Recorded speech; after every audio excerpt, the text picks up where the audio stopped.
9 octobre 2001, au bois Saint-Vincent, sur la commune de Saint-Mex-Moterive, un petit village d'Eure-et-Loir.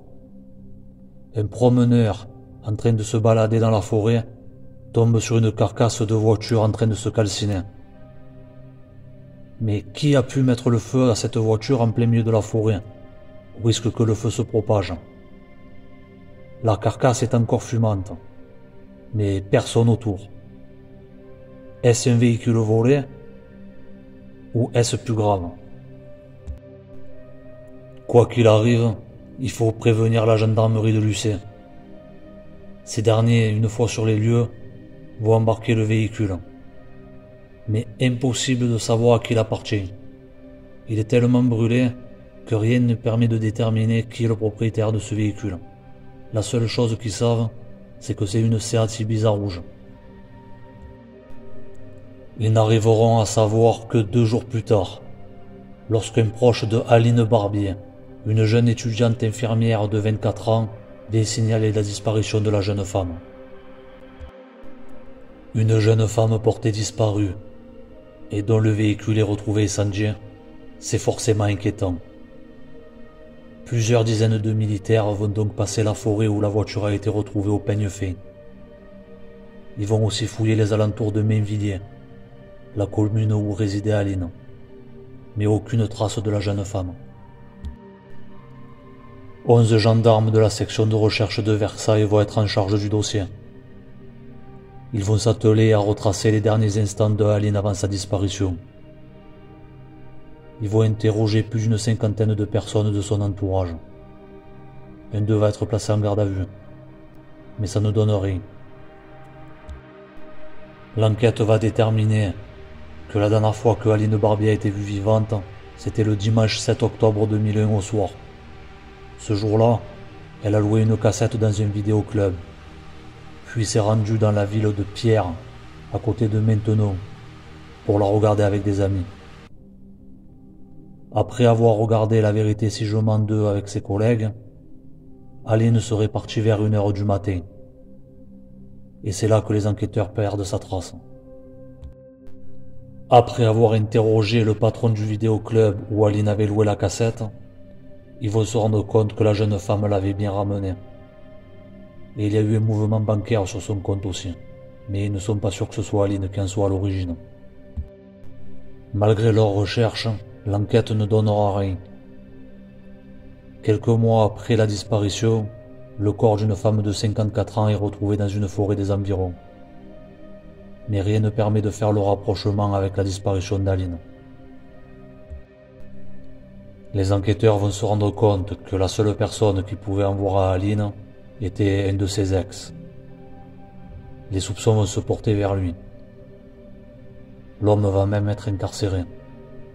Mais il nie. Et le corps d'Aline n'a jamais été retrouvé depuis.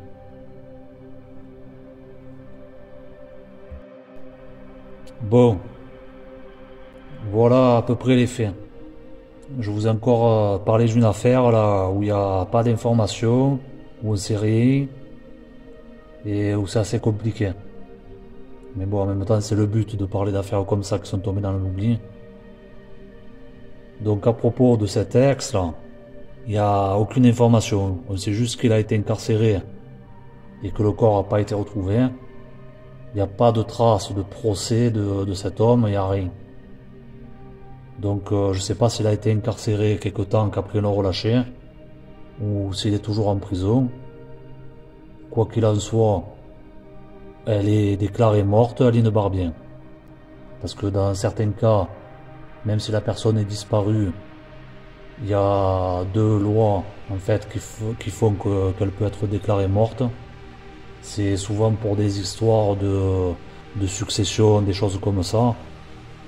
Voilà, si la personne est disparue, elle peut être déclarée morte. Et comme ça, la succession elle peut être donnée à quelqu'un d'autre. Elle a été déclarée morte le 8 octobre 2007. Donc 6 ans, jour pour jour, après la dernière fois qu'elle a été vue, que sa trace soit perdue. Je me suis renseigné un peu pour voir les corps non identifiés qu'ils avaient retrouvés là-bas dans la région. mais il n'y a rien qui correspond. En fait, ils en ont retrouvé dans un des villages qui est concerné dans l'affaire d'Aline, mais ça correspond pas à les dates, etc. Ça peut pas matcher. Donc c'est pas Aline. Selon les versions qu'on trouve dans les médias, déjà, bon, la cassette, elle l'avait louée selon des sources à Mainvilliers dans le village où elle habitait. Et dans d'autres, elle l'aurait louée à Maintenon, à côté du village de Pierre, là où elle l'a visionné avec ses amis. Mais bon, cette histoire de vidéoclub, dans tous les cas, elle y est passée. Parce qu'ils ont un doute que ce soit bien elle qui ramenait la cassette, etc. Parce que c'était un truc automatique en fait. Et un vidéoclub là qui louait les cassettes, mais c'était automatique, c'était un distributeur. Mais bon, c'est sûr que pour brouiller les pistes ça aurait été bien, mais si les auteurs ils sont là à brûler le véhicule pour effacer les traces, ils vont pas aller s'amuser à passer dans le village, etc., devant des trucs où il peut y avoir des caméras, et risquer d'être filmé. Sinon, j'ai regardé un peu les gagas qu'il y avait dans la région. Il y avait rien de proche. Mais par contre, bon, c'était les terres de Fourniret à une 60aine de kilomètres. Il n'y était pas à l'époque. À l'époque, il était en Belgique, à Sarcustine. Mais bon, ces villages là, c'est pas loin de Rambouillet, de Clairefontaine en Yvelines, tout ça. C'est les terres de Fourniret là-bas. Donc, est-ce qu'elle serait tombée sur Fourniret et Olivier?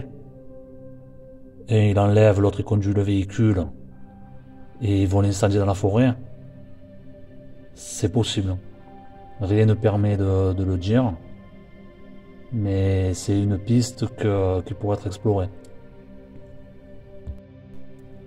À cette époque-là, il y avait aussi le sinistre Bruno Chollet, qui était sorti de prison 2 ans avant.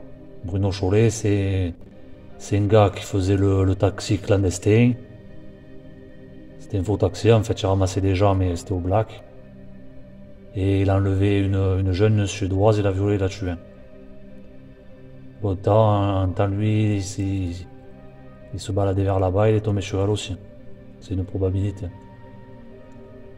Après, j'ai essayé de voir le grêlé, puisque maintenant il est identifié, on sait qui c'est, etc.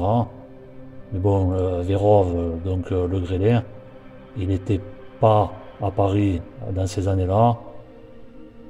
Il était dans le sud déjà, normalement vers Martigues, pour Saint-Louis, tout ça. C'est sûr qu'il a pu remonter en région parisienne, etc. Mais bon, rien ne dit que ça peut être lui. Après, sinon, voilà, il y avait personne qui pourrait vraiment coller sur cette affaire. Aline, elle avait son téléphone portable lors de la disparition, mais on ne sait pas où elle a borné, on n'a pas toutes ces informations. Sûrement qu'elle a arrêté de borner dans les derniers endroits où ils savent déjà qu'elle est passée. Sûrement près des relais de chez ses amis ou près des relais du vidéoclub ou un truc qui peuvent pas déterminer une direction qu'un auteur aurait pu prendre pour se débarrasser du corps ou faire quoi que ce soit. Donc vous, si vous connaissez des tordus, des assassins ou quoi que moi je connais pas qui auraient pu être là-bas dans la région, faites-moi le savoir. Sinon je vais être obligé de me contenter de faire un appel à témoins. Alors voilà. Le jour où elle a disparu, Aline Barbier, elle était vêtue d'un jean bleu ou noir, ou d'un pantalon en lycra noir, ils savent même pas. Elle avait un manteau 3/4 nylon noir avec une fermeture à boutons et avec une ceinture intérieure couleur argent. Elle avait des bottes en cuir noir. Et sinon, sa description physique, elle faisait 1m64 et elle était de corpulence mince. Son véhicule, c'était donc une Seat Ibiza rouge qui était immatriculée 33 59 SX28. Voilà, si vous étiez le 7 ou le 8 octobre 2001 dans les environs de le bois Saint-Vincent à Saint-Mex-Meurthe-Rive, ou dans les autres villes, à Maintenon, à Pierre, si vous étiez dans le coin, est-ce que vous avez vu quelqu'un avec ce véhicule, quelqu'un de suspect? Est-ce que vous avez vu Aline ou quoi que ce soit? Bon, là, dans ce cas-là, la disparition volontaire, elle tient pas debout. Donc c'est forcément que quelqu'un a fait le coup. Si des gens savent quelque chose, parlez. Voilà, qu'au moins le corps soit rendu à la famille. C'est tout ce que je peux vous demander. Voilà, je peux pas vous en dire plus. C'est tout ce que je sais à propos de l'affaire. Et je vous dis à bientôt pour d'autres vidéos sur d'autres affaires. Merci, au revoir.